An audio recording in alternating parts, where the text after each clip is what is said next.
Bonjour les amis, voici une deuxième courte vidéo sur le projet de ferme solaire de Florian, sur sa ferme La Pépite. Cette vidéo est issue de formations que notre association MID organise auprès d'une vingtaine de maraîchers cet hiver, qui a pour but donc de banaliser, vulgariser ou de clarifier certains domaines sur l'énergie, chose qui est importante dans le monde agricole aussi. Donc cette présentation courte, explicite, bien sûr, le sujet est très large et il y aura sûrement des omissions ou des imprécisions. Veuillez nous en excuser parce que en 2 minutes, on ne peut pas couvrir tout le domaine de l'énergie. Donc le plan de cette courte présentation, ça sera une introduction et une définition du terme énergie, ce que ça représente, la vraie définition littérale, les différentes déclinaisons de l'énergie dans notre monde actuel, quelques brins de théorie pour cadrer un petit peu les choses, les différents moyens de déplacer, de transformer et d'utiliser ces énergies-là. Un focus sur l'énergie mécanique et électrique, parce que c'est celle qui, dans la vie courante et dans la vie agricole, est la plus utilisée, les plus utilisées.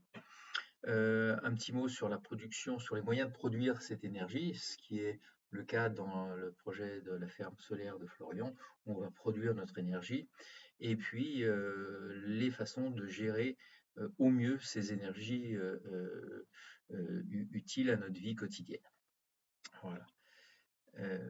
Donc, la définition littérale du terme énergie, c'est force en action. Et ces deux mots ont bien leur sens. C'est une force que l'on connaît bien, la force musculaire, la force d'un engin, multipliée par une action, par un mouvement, hein. Et cette petite photo illustre bien euh, un humain qui pousse quelque chose, qui crée une force et un déplacement. Donc le travail ou l'énergie, bah, c'est cette simple multiplication.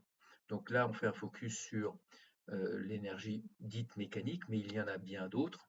Et ce tableau l'illustre. Il y a des énergies thermiques, électriques, lumineuses, chimiques, hein.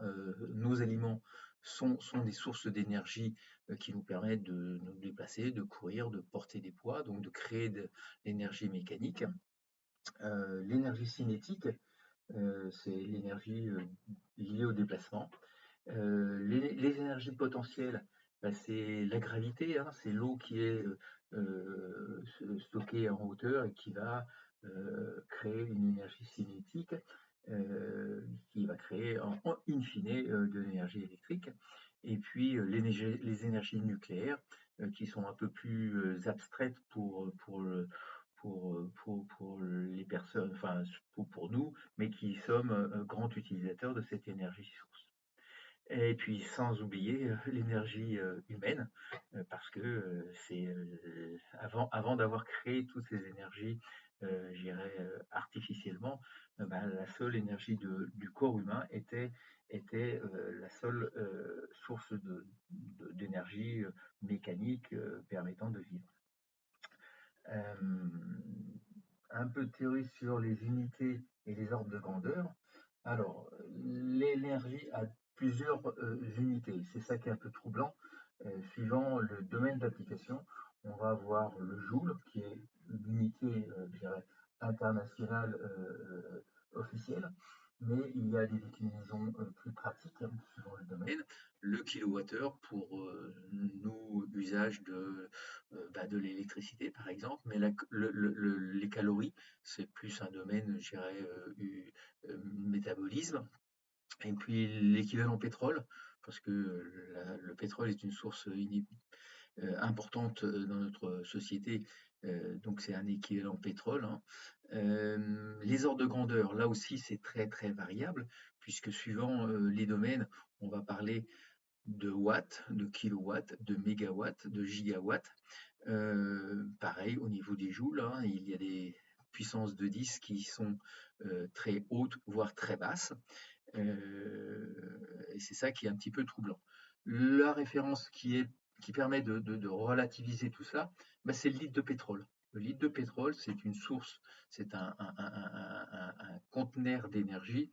Et ce petit tableau en haut à droite montre que 1 litre d'essence, par exemple, équivaut à 10 fois l'élévation d'un être humain plus son sac à dos de 10 kg sur 2000 mètres de dénivelé. Pareil, c'est 100 fois le déplacement de 6 mètres cubes de terre à une hauteur de 1 mètre réalisé par un humain. Donc le litre d'essence, souvent on le banalise, mais c'est une source d'énergie extrêmement dense, stable et efficace. Malheureusement, on en connaît aussi les inconvénients. D'accord. Ce qu'il faut bien voir aussi, c'est que l'énergie se transforme, elle ne se crée pas, on la transforme, et ce qui introduit la notion de convertisseur d'énergie, on en reparlera un petit peu plus tard. Toutes nos machines sont ni plus ni moins des convertisseurs d'énergie qui prennent une énergie initiale et qui la transforment en un autre type d'énergie que l'on désire utiliser. Au passage, je vous invite à regarder sur Internet la notion d'esclavagiste énergétique portée par notre Jean Covici national, qui met en relation notre mode de vie et nos consommations d'énergie. Il fait une relation entre l'humain, l'énergie humaine et nos besoins énergétiques globaux sur la planète. Les médias énergétiques, c'est bien sûr les moyens de transporter cette énergie, de la stocker. On en connaît la plupart, hein, l'électricité, les carburants, l'hydrogène qui commence à prendre de plus en plus de place, la vapeur, hein, c'est les réseaux de chauffage urbain ou les centrales diverses et variées utilisent le média vapeur pour véhiculer l'énergie. La biomasse qui pointe son nez, qui était important, qui va prendre de plus en plus de place. Et les inconvénients associés, il n'y a peut-être pas besoin d'en reparler. Chaque média a ses avantages et ses inconvénients. Le plus connu à ce jour, c'est les carburants fossiles et la production de carbone inhérent à cette consommation.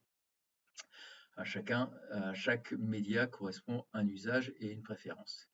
On fait un rapide focus sur l'énergie électrique et mécanique.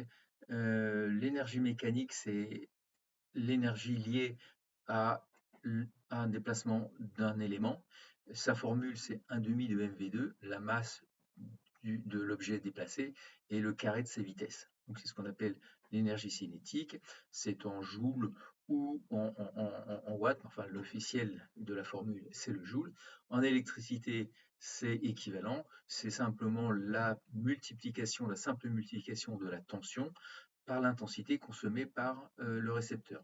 Par exemple, un grille-pain va utiliser 220 volts avec une intensité consommée de 1 ou 2 ampères, ce qui va produire des watts in fine.